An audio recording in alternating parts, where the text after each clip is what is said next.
kaluluwa? Wala. Praise God. Kaya sa atin pong mga visitors, salamat sa Diyos. May mga tao kong ginamit para madala tayo.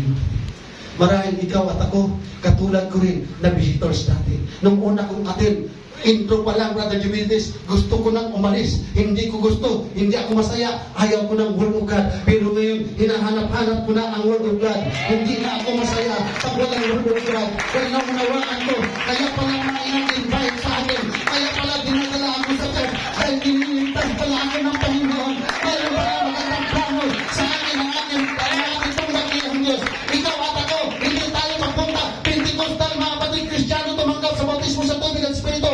May ginamit ang ating pong Panginoon para maunawaan natin na sinasabi ng Biblia sa pagpapalit ng Panginoon, may kamatayan, may kagutuman, may mga pestilences. Pero bibigyan tayo ng kapayapaan ng ating pong Panginoon.